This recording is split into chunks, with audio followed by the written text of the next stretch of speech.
পথ দুর্ঘটনায় মৃত যুবকের চোখ চুরির অভিযোগ উঠেছিল সরকারি হাসপাতালের মর্গ থেকে। এই ঘটনার প্রতিবাদে মঙ্গলবার মুখ্যমন্ত্রী মমতা বন্দ্যোপাধ্যায়ের কনভয় আটকে বিক্ষোভ দেখালেন মৃত যুবকের পরিবার। তার জেরে কনভয় আটকে পড়ল বারাসাতের যশোর রোডে। গাড়িতে বসেই মুখ্যমন্ত্রী মৃতের পরিবারের অভিযোগ শোনেন।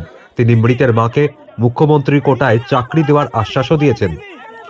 বিক্ষোভ সামাল দিতে আসরে নামেন স্বয়ং মমতা বন্দ্যোপাধ্যায়। মাইক হাতে নিয়ে তিনি ঘটনার পূর্ণাঙ্গ তদন্তের আশ্বাস দিয়েছেন।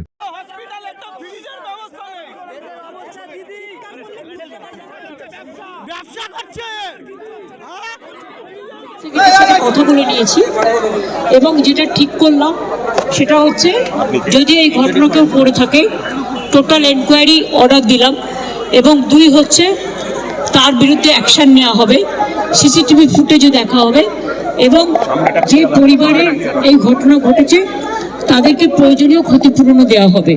যে মারা গেছে তাকে তো ফিরে পাওয়া যাবে না, কিন্তু যারা এই অপরাধটা করেছে তাদের বিরুদ্ধে যাতে বিচার পান আপনারা তার জন্য এনকোয়ারি করে শাস্তি দেওয়া হবে। এবং অ্যাক্সিডেন্টটা যেটা রাস্তায় হয়েছে মর্মান্তিক, আমি আপনাদের পরিবারকে সমবেদনা জানাচ্ছি। তার মাত্র 35 বছর বয়স, এই এত কম বয়সে তার বাড়ি থেকে কেউ আছে কাজ করাবে? তো তার বউ কি কাজ করতে পারবে? তিনি বিধবা, মা আছে, মা তো আছে, মায়ের কত বছর বয়স? 50 হয়নি, 48। শুনেছেন এখানে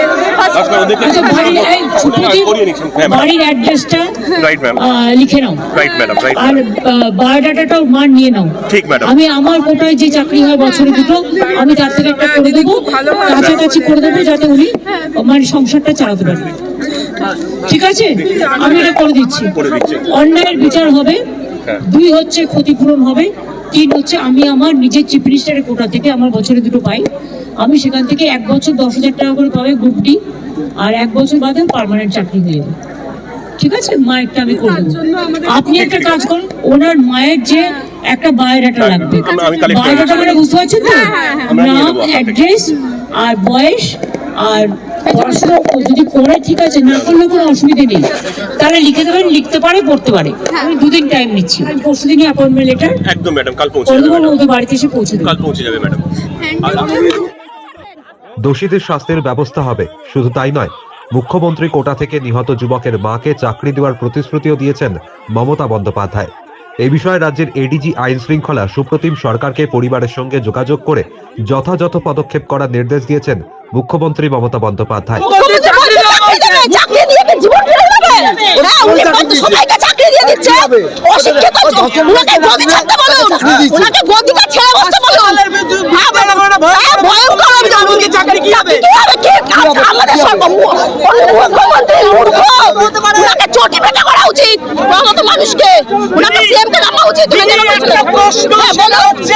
মুখ্যমন্ত্রীকে সামলাতে হলো না, হাসপাতালের পর